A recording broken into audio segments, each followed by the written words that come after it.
홀로 한 분 하나님께 찬양 드리면서 우리 하나님께 예배로 나아가도록 하겠습니다.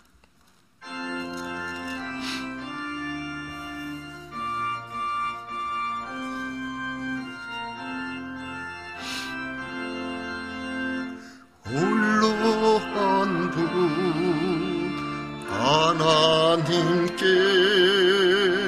전하 만민 경배하라. 만구왕을 다스리고 온 세상 만민 기르신다. 만국왕을 다스리고 온 세상 만민 기르신다.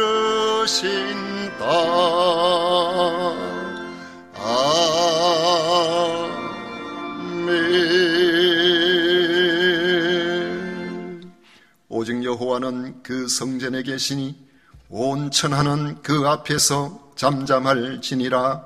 아멘.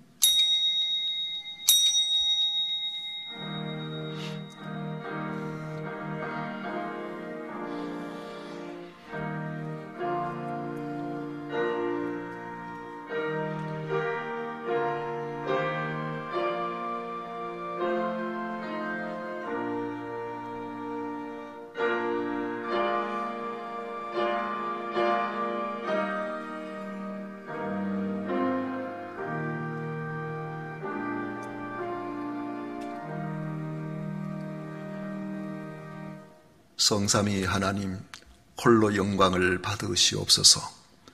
저희들을 지극히 사랑하셔서 하나님의 자녀로 삼으시고 오늘도 거룩하고 복된 날을 맞이하여 예배할 수 있도록 불러주심에 감사합니다. 우리의 예배를 기쁘게 받아 주시옵소서. 예수님 이름으로 기원하옵나이다. 아멘. 찬송가 21장 함께 부르겠습니다.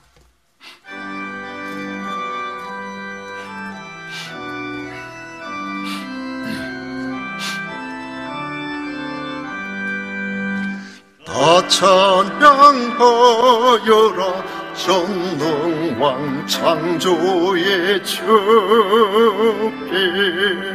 내 호가 주 찬양 평강과 영원의 주님. 성도들아 주 앞에 이제 나와 즐겁게 찬양하여라. 다 찬양하여라 놀라운 만유의 주께.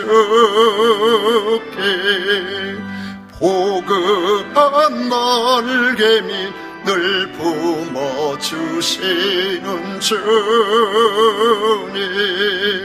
성도들아 주님의 뜻 안에서 내 소원 다 이루리라. 다 찬양하여라 온 몸과 마음을 바쳐. 이 세상 만물이 주 앞에 다 나와 찬양.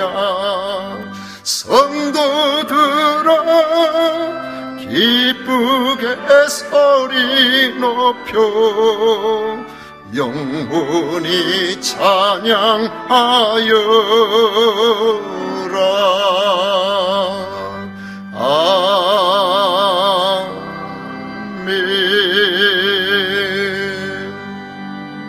성시교독 교독문 제14번 함께 교독하겠습니다. 찬송가 뒤에 있는 교독문 제14번입니다. 땅과 거기에 충만한 것과 세계와 그 가운데에 사는 자들은 다 여호와의 것이로다.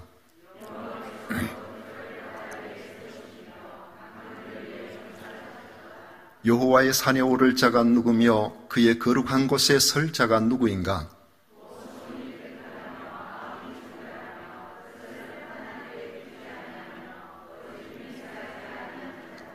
그는 여호와께 복을 받고 구원의 하나님께 의를 얻으리니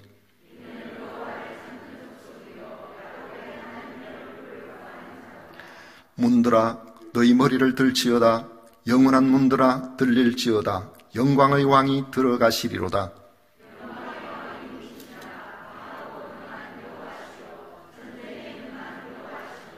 문들아 너희 머리를 들지어다. 영원한 문들아 들릴지어다. 영광의 왕이 들어가시리로다.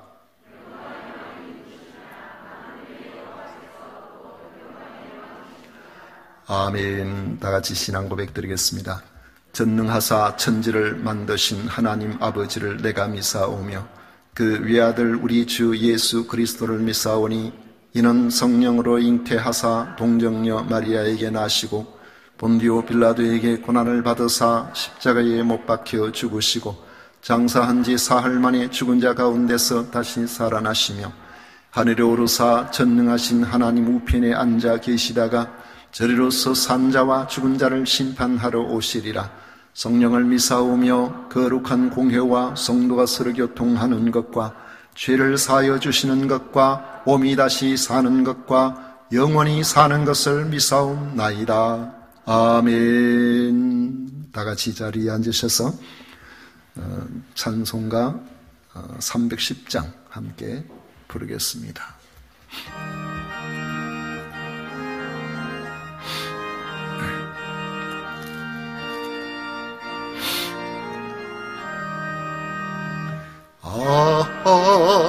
하나님의 은혜로 있을 데 없는 자 왜 구속하여 주는지 난 알 수 없도다.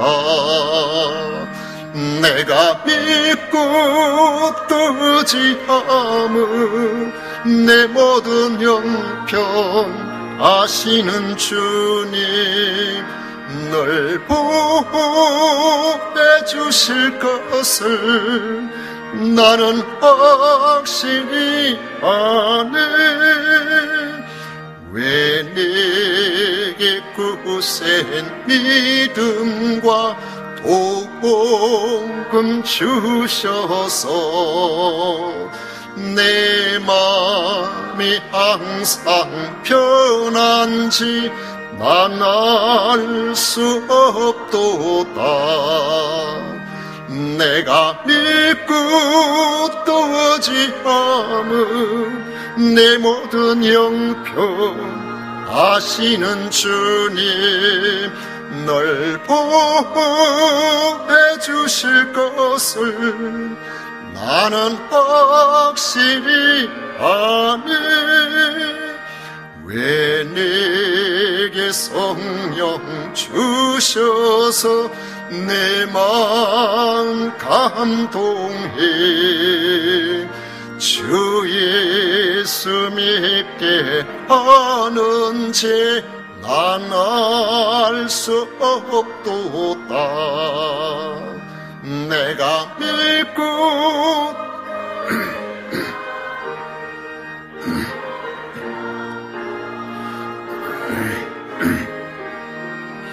널 보호해 주실 것을 나는 확실히 아네. 주은강림 하실지 옥밤에 홍낮에 또 주님 만나 그곳도 난 알 수 없도다. 내가 믿고 떠지 않은 내 모든 형편 아시는 주님 널 보호해 주실 것을 나는 확실히 아네. 목사님 한지은 장로님 우리를 대표해서 기도하시겠습니다.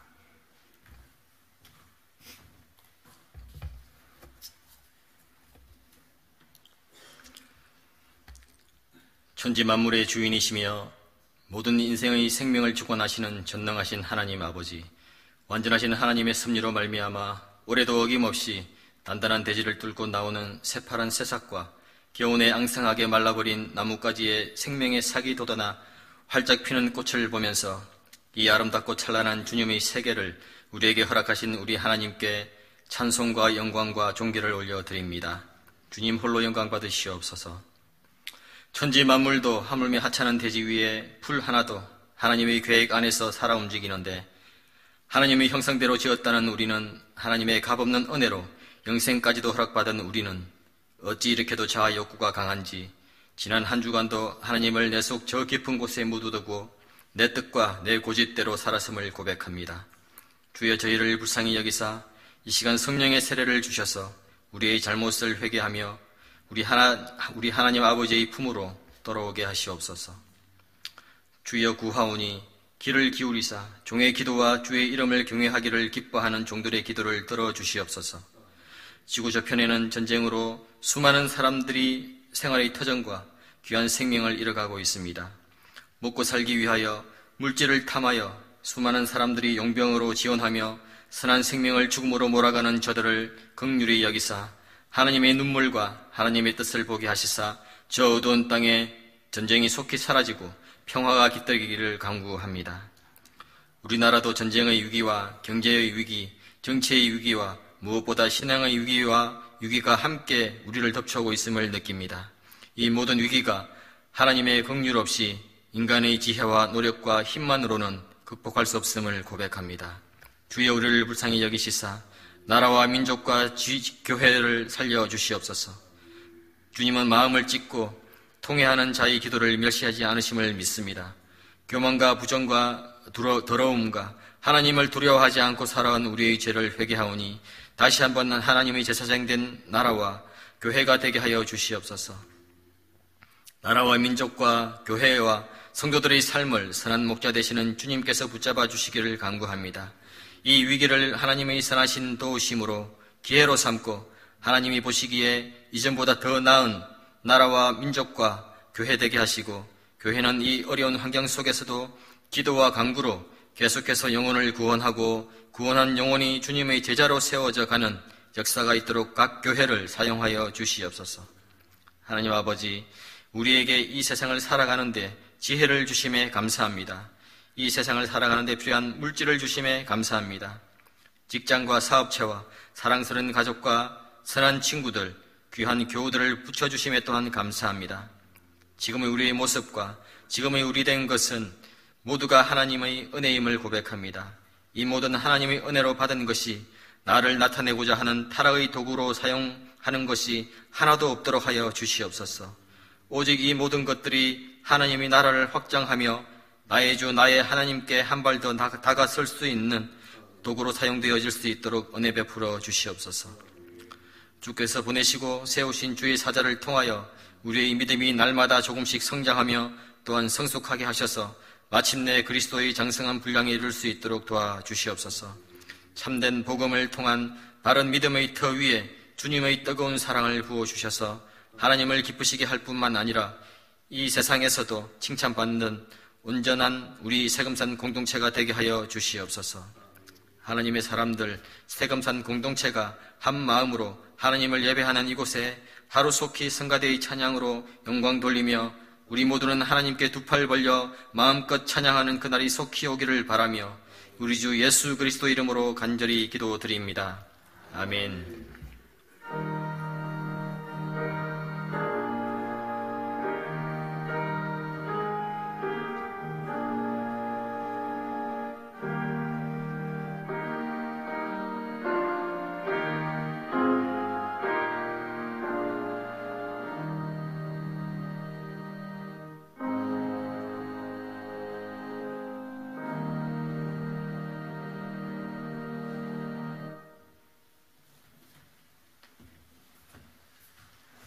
이 시간 우리에게 주신 하나님의 말씀은 여호수아 6장 15절부터 25절까지 말씀입니다. 여호수아 6장 15절부터 25절까지 말씀 교독하도록 하겠습니다. 일곱째 날 새벽에 그들이 일찍이 일어나서 전과 같은 방식으로 그 성을 7번 도니 그 성을 7번 돌기는 그날뿐이었더라.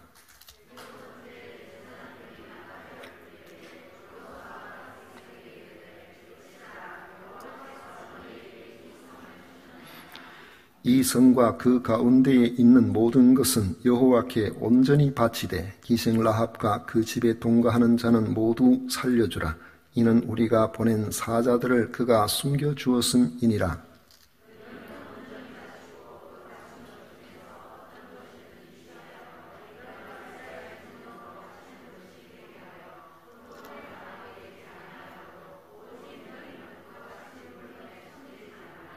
은금과 동철 기구들은 다 여호와께 구별될 것이니 그것을 여호와의 곳간에 드릴지니라 하니라.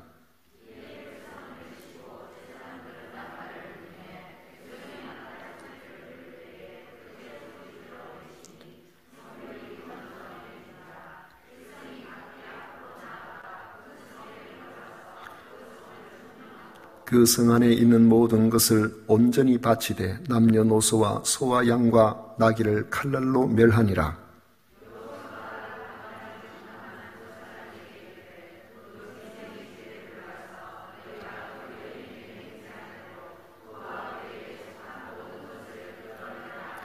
정탐한 젊은이들이 들어가서 라합과 그의 부모와 그의 형제와 그에게 속한 모든 것을 이끌어내고 또 그의 친족도 다 이끌어내어 그들을 이스라엘의 진영 밖에 두고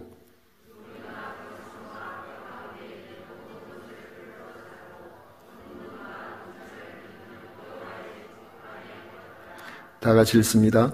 여호수아가 기생 라합과 그의 아버지의 가족과 그에게 속한 모든 것을 살렸으므로 그가 오늘까지 이스라엘 중에 거주하였으니 이는 여호수아가 여리고를 정탐하려고 보낸 사자들을 숨겼음이었더라.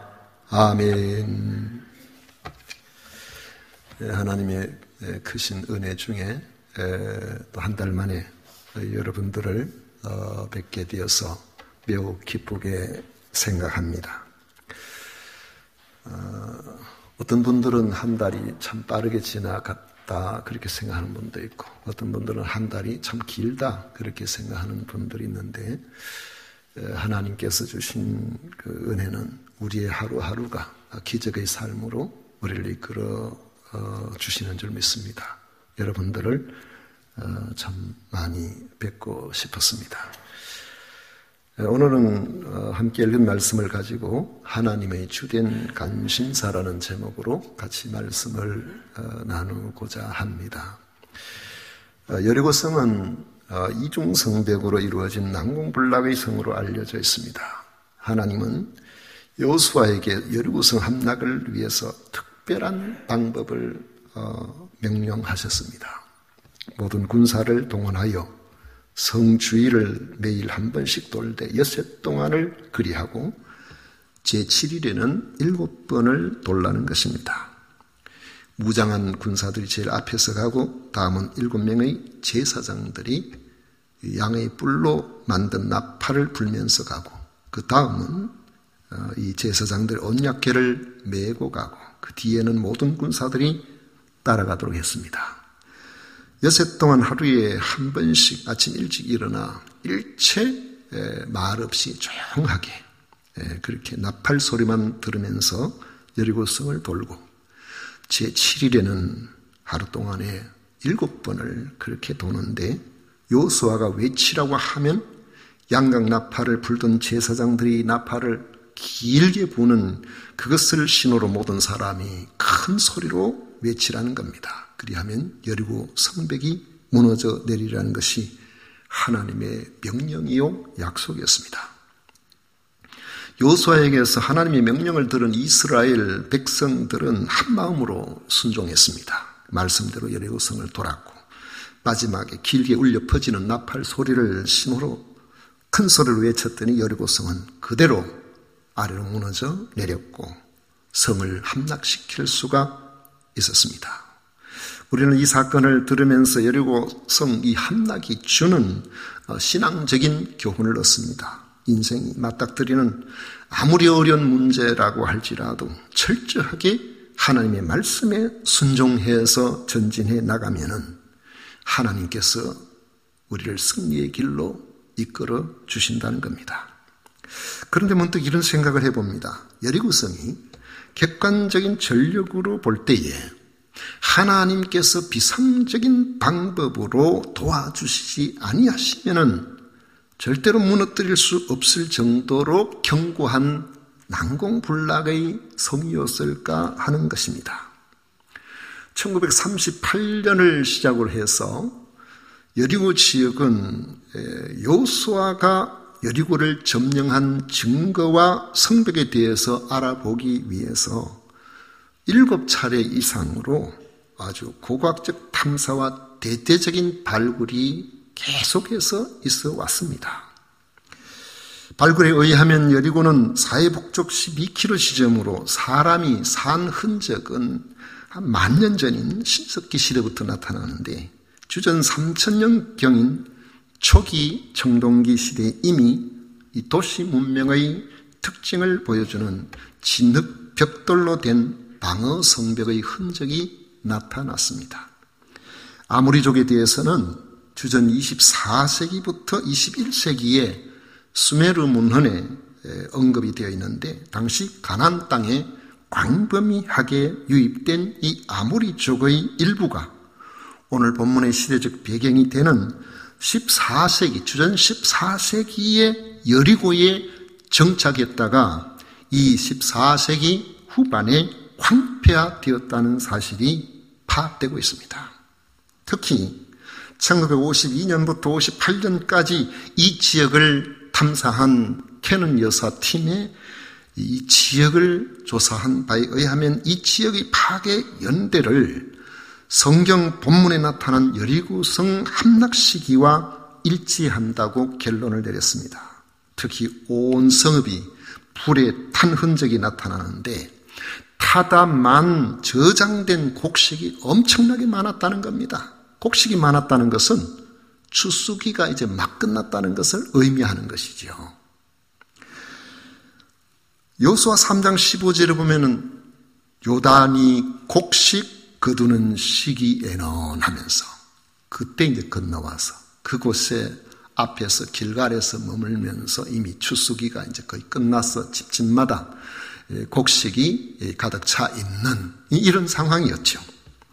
오늘 우리가 읽은 말씀 24절에 보면은 무리가 그 성과 그 가운데 있는 모든 것을 불사르고 했습니다. 그래서 이런 흔적들을 우리가 보면서 이 함락 시기가 봄 추수기가 곧 지난 바로 이런 때라는 것을 우리는 알 수가 있습니다. 그런데 과연 그 당시의 여리고성의 규모나 성 안에 살고 있는 사람들의 수가 도대체 얼마나 되었을까 우리는 궁금하지 않을 수 없습니다. 저는 성곽에 관심이 참 많습니다. 어디든지 산성이 있으면 가서 확인하고 읍성이 있으면 살펴보고 아무도 저한테 왜 그러냐고 말할 사람도 없는데 논문을 쓸 일도 없는데 저는 관심이 많아요. 이번 3월달 안식일 동안에도 전주에서 멀지 않은 남고 산성을 비롯해서 산성 4곳과 읍성 1곳을 살펴봤습니다.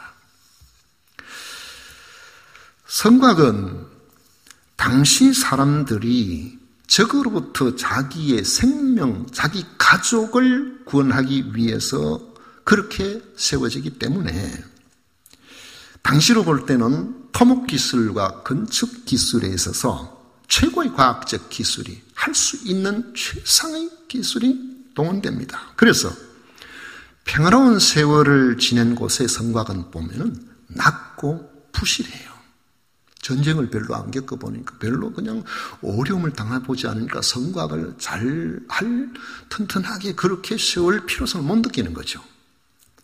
그러나 전쟁이 많고 침략이 잦은 곳에 있었던 성곽을 보면 함락을 당하지 않기 위해서 아주 견고하게, 높고 튼튼하게, 아주 구조도 복잡하게 이렇게 건축하는 것을 볼 수 있습니다. 1583년 일본의 도요토미 히데요시가 축성한 오사카성을 한번 제가 봤는데요.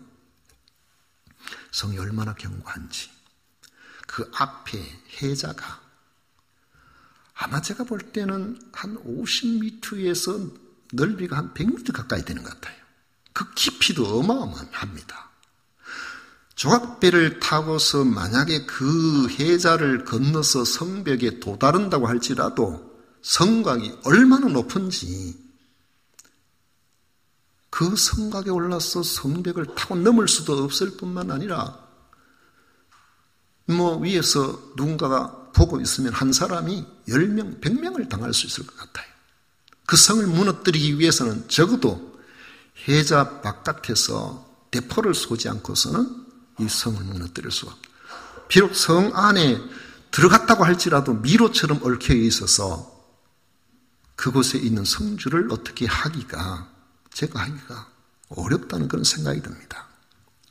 중국에는 보통 성이 과거에 남아있는 거 보면 7m에서 한 10m 정도의 높이가 됩니다.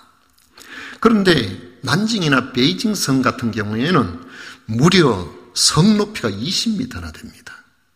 그러니까 성문을 통과하지 아니하고 성벽을 무너뜨려서 올라간다는 건 참 어려워요. 우리나라 산성들, 우리나라 생각보다 산성이 굉장히 많습니다. 우리 이 진주 부근에도 살펴만 보면은 산성이 여기저기 있어요. 대곡에도 산성이 있습니다. 그런데 다 무너졌어요. 언제적 산성이냐면 주로 삼국시대 때. 그때에 수많은 부족들 간의 전쟁이 있고 이렇게 되니까 산성이 있는데 다 이렇게 허물어져 있는데 일반 자연석을 가지고 사서 그 산성을 만들어 놓지요. 읍성을 우리가 살펴봐도 100년 전에 우리나라의 성은 외국인들이 볼 때는 성곽의 나라라고 할 정도로 곳곳에 읍성이 있었습니다. 일제시대 때 다 없애버려서 그런 것이죠.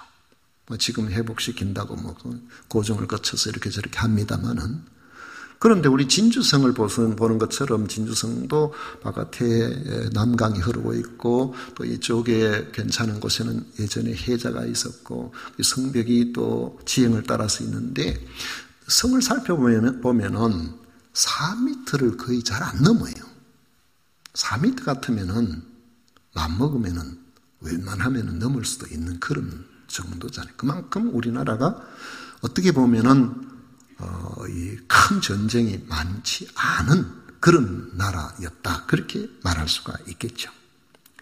여리고성의 성곽 흔적과 당시의 축성 기술을 통해서 추측해 보면은 남쪽 언덕 경사면에 돌로 쌓고 그 위에는 요즘같이 다듬은 돌도 아닌 진흙 벽돌을 만들어 가지고 성을 쌓았다는 사실을 알 수 있습니다. 안쪽으로는 내성이 있고 이중 성곽 구조인데 외성과 내성 사이에 거기 사람이 살고 있어요. 집을 짓고. 라합이 살고 있는 곳이 바로 이 외성과 내성 사이에 있는 공간이었다는 것입니다. 그런데 요새는 망대에 붙어서 남아있는 흔적을 보면 성벽의 높이가 높아야 한 4m 정도밖에 안 돼요. 그렇다면 그게 무슨 난공불락의 성이라고 말할 수가 있겠습니까?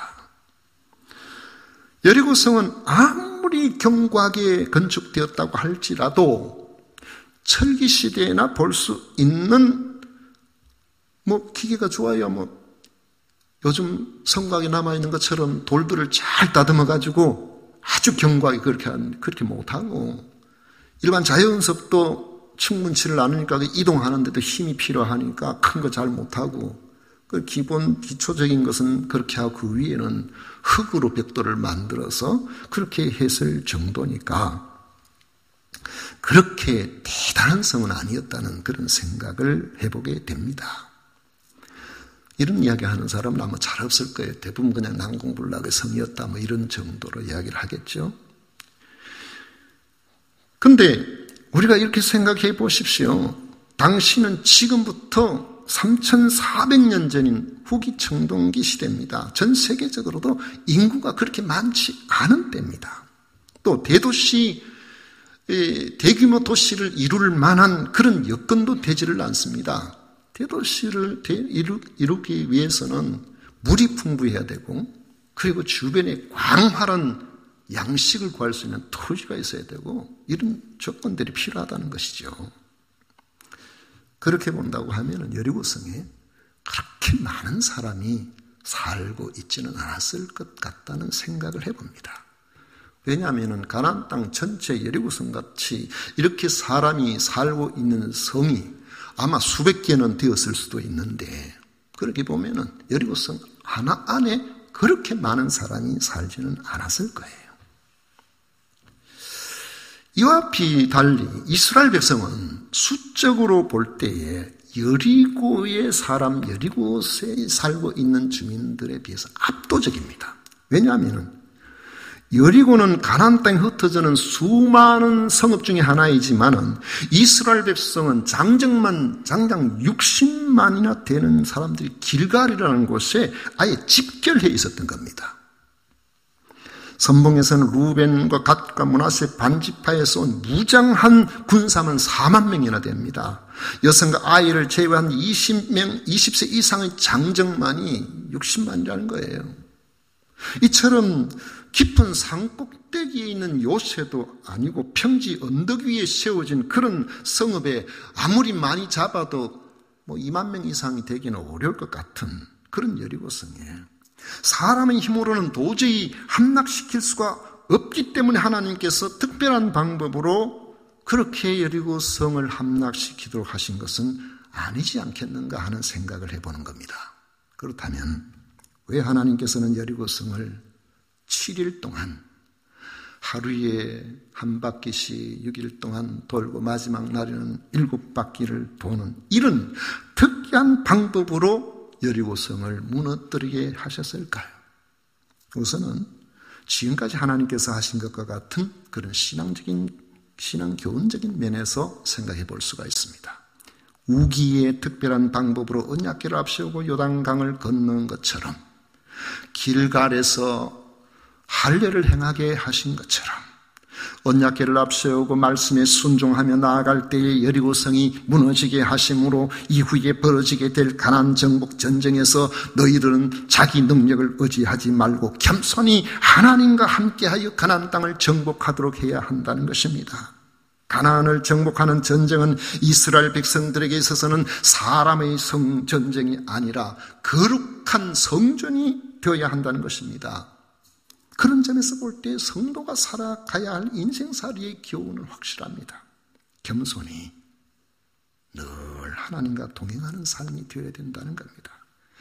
우리는 약간의 자신감만 생기면 뭐든지 혼자 다 하려고 합니다. 여리고에서 승리하자 이스라엘 백성은 자신감이 충만해졌습니다. 그러자 하나님께서 여리고성을 함락시키도록 해주셨다는 생각을 잊어버리고 다음 전투인 아이성에는 우리 힘 다 쓸 필요 없이 3,000명 올라가도 되지 않겠느냐고 그렇게 생각을 합니다. 그 결과는 패배였습니다. 가나안 정복 전쟁의 교훈은 적이 많든 적든 성곽이 튼튼하든 부실하든 이스라엘 백성들에게는 오직 하나님만 의지하고 나가야 하는 성전이어야 한다는 사실을 잊어서는 안 된다는 것입니다. 우리 그리스도인이 세상을 살아가는 방식이 마찬가지입니다. 돈이 많든 적든 건강이 좋든 안 좋든 늘 우리는 하나님과 함께 해야 됩니다. 하나님이 우리에게 동행해 주심으로 하나님께서 우리와 함께 하심으로 승리하는 그리스도인의 삶을 살아갈 수가 있다는 것입니다. 그런 점에서 우리는 일상의 삶이 거룩한 전쟁이 되어야 되는 겁니다. 나를 의지하는 것이 아니라 하나님을 의지함으로 하나님과 동행함으로 하나님께서 우리와 함께 하심으로 승리하는 삶이 되어야 되는 것입니다. 다음으로 본문에서 라합의 이야기에서 하나님께서 보여주시는 중요한 관심사를 알 수가 있다는 점입니다. 여호수아 2장에 보면 이미 라합의 이야기가 아주 중요하게 다루어집니다. 라합이 믿음으로 여호수아가 보낸 정탐꾼 두 사람을 발각되지 않도록 숨겨서 살려주었지요. 라합은 정탐꾼들에게 하나님 여호와는 하늘에서도 하나님, 땅에서도 하나님이시므로 내가 정탐꾼들을 살려준 것처럼 자신과 자신의 모든 집안 사람들을 그 목숨을 죽음에서 건져달라고 부탁을 했습니다. 정탐꾼들은 라합이 그렇게 하겠다고 약속하면서 라합이 살고 있던 성벽 위에 있는 집 창문에 붉은 줄을 매고 살리고 싶은 모든 사람들을 그 집 안에 모여있게 하라고 했습니다. 정탐꾼의 이런 보고를 들은 여호수아는 여리고성을 돌기 전에 전군에게 명령합니다. 17절에 보면 이 성과 그 가운데 있는 모든 것은 여호와께 온전히 바치되 기생 라합과 그 집에 동거하는 자는 모두 살려주라. 이는 우리가 보낸 사자들을 그가 숨겨주었음이니라 했습니다. 그리고 정탐꾼 두 사람에게도 특별한 임무를 부여했습니다. 22절에 여호수아가 그 땅을 정탐한 두 사람에게 이르되 그 기생의 집에 들어가서 너희가 그 여인에게 맹세한 대로 그와 그에게 속한 모든 것을 이끌어내라 했습니다. 정탐꾼 두 사람은 여리고성이 무너질 때 오직 라합의 가족을 보호하고 성 바깥으로 구출하는 그 일에만 전념하도록 특별 임무를 부여받은 것입니다. 25절에 보면 라합에 대한 이야기가 나옵니다. 여호수아가 기생 라합과 그의 아버지의 가족과 그에게 속한 모든 것을 살렸으므로 그가 오늘까지 이스라엘 중에 거주하였으니 이는 여호수아가 여리고를 정탐하려고 보낸 사자들을 숨겼음이었더라 했습니다. 그렇다면 여리고 성을 13바퀴 도는 것과 라합의 구출이 무슨 상관이 있을까요? 라합과 정탐꾼들의 약속은 라합의 성벽 위에 있는 집 창문에 매여있는 붉은 줄에 있습니다. 라합이 정탐꾼들을 살려주면서 내가 너희를 선대하였은즉 너희도 내 아버지의 집을 선대하도록 여호와로 내게 맹세하고 내게 증표를 내라 하니까 정탐꾼들이 말하기를 우리를 달아내린 창문에 이 붉은 줄을 메고 내 부모와 형제와 내 아버지와 가족을 다 내 집에 모으라고 했습니다. 라합이 너희 말대로 하겠다 그랬어요. 정탐꾼을 보낸 후에 붉은 줄을 창문에 메어두었던 겁니다. 그 모든 말을 정탐꾼으로부터 전해 들은 여호수아는 전군에게 명령을 한 것이죠. 붉은 줄이 매여 있는 집의 사람은 살리라 그랬어요. 여호수아의 명령 한마디로 붉은 줄을 맨 라합이 그 집안에 있는 그런 모든 사람들이 아무런 염려 없이 그냥 살아날 수 있을까요? 저는 그렇지 않을 가능성이 높다고 봅니다. 전쟁이 벌어지면은 한 번도 가보지 않은 곳에 어떤 일이 벌어질지 몰라요. 수많은 사람들이 죽고 사는 이런 정말로 참 너무나 잔인한 그런 환경 속에서 그야말로 아수라장이 되어버리는 그런 곳에서 과연 그들을 안전하게 모든 사람이 기억하고 저 집이다 그렇게 생각하고 그 집에 있는 사람들을 구출해낼 수 있을까 하는 것입니다. 욕심만 가운데서요. 그들 중에는 여호수아가 하는 이 말을 주의 깊게 듣지 못한 사람들도 있을 수 있고 성벽이 무너진 이후에 여리고 성에 난입하는 수많은 사람들이 뒤엉켜서 어느 곳이 어떤 곳인지도 모르는 그런 상황. 붉은 줄은 바깥에 매여 있잖아요. 안으로 들어가보면 어느 집인지 처음 가보는데 알 수가 있습니까? 그런 상황에서 라합의 집을 구별하지 못해서 일어날 불상사는 얼마든지 있을 수가 있는 것입니다. 여리고성에 있는 모든 사람을 진멸하게 되어 있는 상황에서 라합의 집안 사람만 살려주라는 이 계획이 틀어져 버릴 수도 있는 겁니다. 하나님께서 이스라엘 백성들에게 여리고성을 13바퀴나 돌게 하신 것은 바로 이런 불상사를 사전에 완벽하게 차단하고자 하시는 하나님이 라합을 향한 특별 별이라고 저는 생각합니다. 하나님께서는 여리고성을 돌 때의 마지막 순간 외치라는 나팔 소리의 신호를 듣기 전까지는 한 사람도 입을 벌리지를 못하게 했습니다. 조용하게 발자국 소리만 들리는 것이죠. 그들은 첫날부터 6일 동안 돌 때마다 특별하게 붉은 줄을 맨 그 집 보여질 거 아닙니까? 돌아가서는 붉은 줄 맨 집 봤나? 봤지. 옆에서 난 못 봤는데 그럼 내일 돌 때 한번 봐. 엿새 동안에 봤으니까 엿새 동안에 그들이 못 본 사람이 있을까요? 그 장소를 정확하게 기억하지 못한 사람이 있을까요? 제7일은 7바퀴를 돌면서 계속 그것을 주시하고 그것을 볼 수밖에 없는 것입니다. 이런 일을 계속하니까 그 누구도 실수로 붉은 줄이 매여 있는 그 집 안에 들어가 사람을 죽이는 불상사가 있을 수가 없도록 만들어 놓은 것입니다. 여러분, 하나님의 구원 역사는 놀랍고도 치밀합니다.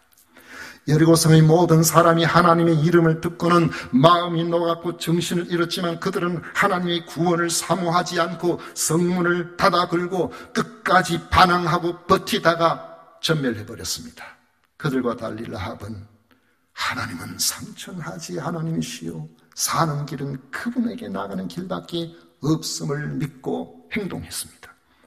하나님은 이런 라합에게 정탐꾼을 보내서 기회를 주셨습니다. 라합은 자신에게 기회가 오자 미루지 않았습니다. 정탐꾼들을 숨겨주면서 자신의 구원을 요청했습니다. 정탐꾼들은 붉은 줄을 메고 그 집에 모여 있으라고 했고 그들의 말대로 붉은 줄을 창문에 메었습니다. 그리고 온 가족을 설득해서 그 집 안에 머물게 하였습니다. 이것이 라합의 믿음입니다. 하나님은 이런 라합의 믿음을 보시고 그를 받으시고 그를 세밀하게 철저하게 그를 보호하시고 구원하신 것입니다. 이런 라합의 믿음을 보시고 그를 구원하기 위해서 하나님께서는 이스라엘 전 백성의 수고를 13바퀴나 도는 이런 수고를 마다하지 않게 하시고 그렇게 완벽하게 그 집에 있는 라합과 그 가족을 구출해 내주셨던 것입니다. 하나님의 구원 역사는 이렇습니다. 창문에 매여 있는 붉은 줄과 같이 십자가에 달려 머리부터 발끝까지 붉은 피로 뒤집어 쓰신 나사렛 예수님이 유일한 우리의 구원의 길임을 믿고 하나님을 바라보고 우리가 구원받기를 소망한다면 하나님은 이 한 사람을 위해서 온 세상이 돌아가게 만들어 주신 줄 믿습니다. 성도 여러분, 여러분들은 자신의 구원을 별로 의미 없이 혹 받아들이고 있지는 않습니까? 그렇게 하면 안 됩니다. 우리의 구원은 구원 얻기를 원하는 한 영혼을 향한 우리의 하나님, 좋으신 하나님의 라합 한 사람을 구원하기 위해서 하신 것 같은 방법이 다르고 상황이 달라서 그렇지. 그런 특별하신 하나님이 도우신 가운데 우리가 그리스도께 나와 예수님을 믿게 되었다는 사실을 여러분 기억하셔야 됩니다. 예수 그리스도가 믿어지고 하나님께서 자신의 아버지가 되시니 고백될 수 있다면 이런 여러분을 구원하시려는 하나님의 위대한 사랑의 역사, 하나님께서 여러분 한 사람에게 집중하시는 하나님의 관심사가 있었다는 사실을 우리는 기억해야 합니다. 라합 한 사람의 구원을 위해서 이스라엘 온 민족을 동원하신 것처럼 우리 한 사람을 위해서 하나님께서 그와 같이 크게 역사를 하셔서 내가 예수님을 믿게 되었다고 생각한다면 우리가 앞으로 상황이 좀 좋아지고 하면은 우리 모두가 다른 사람이 생각할 때 좀 무리한 수고를 하는 것처럼 보인다고 할지라도 한 영혼을 구원하기 위해서 물질을 바치고 시간을 바치고 노력을 바치고 그렇게 해야 되지 않겠습니까? 그것이 하나님의 사랑, 그 사랑을 아는 사람의 모습이라고 생각합니다. 오늘도 여러분 한 사람을 향한 하나님의 특별한 사랑을 라합을 건져내신 하나님의 구원 역사를 통해서 기억하시기를 축복합니다. 기도하겠습니다. 고마우신 하나님 아버지, 크고 놀라우신 주의 은혜 귀한 사랑 감사드립니다. 아버지요, 내가 구원을 받고 하나님의 사람이 된 것이 아버지 하나님, 얼마나 하나님의 놀라운 능력과 역사, 관심, 아버지 하나님 하는 희생 속에 이루어지는가 하는 것을 알게 하셔 주심을 감사드립니다. 아버지, 이 사랑을 기억하고 우리가 하나님 앞에서 내 한 영혼, 구원받은 이 한 생명, 아버지 하나님 귀하게 여기고 이 땅에 참으로 살아가는 순간마다 하나님의 사람으로서 자부심을 가지고 자존감을 확실히 해서 이런 신앙인으로서의 승리가 있게 하여 주옵소서. 예수님 이름으로 기도하옵나이다. 아멘. 찬송가 304장 함께 부르겠습니다.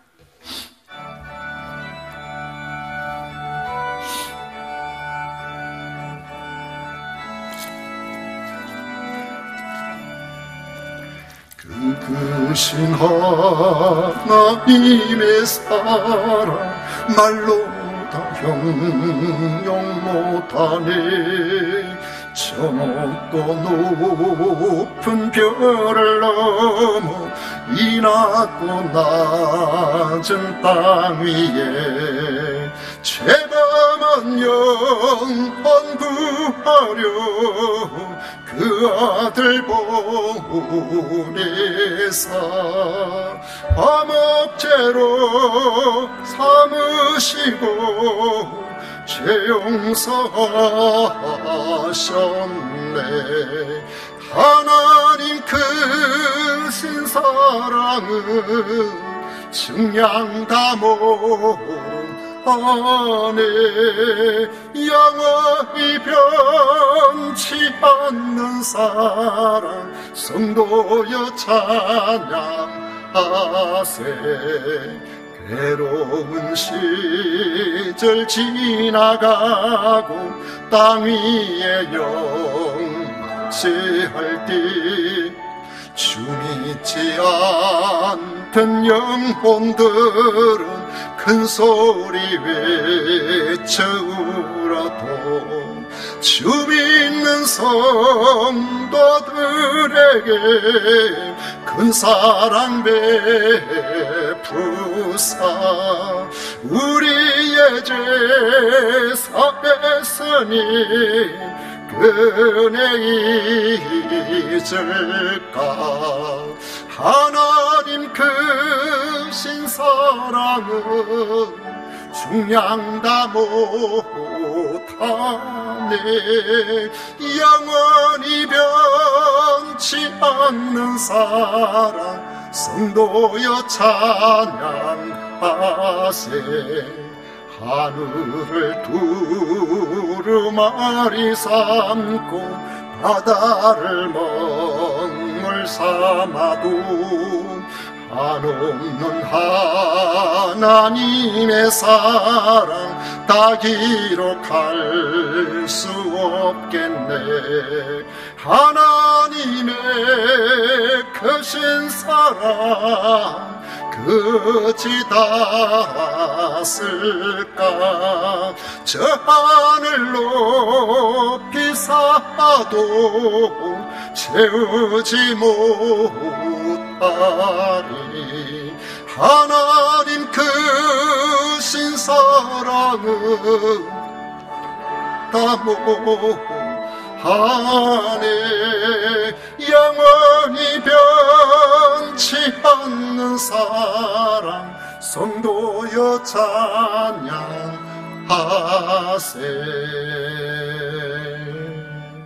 아멘.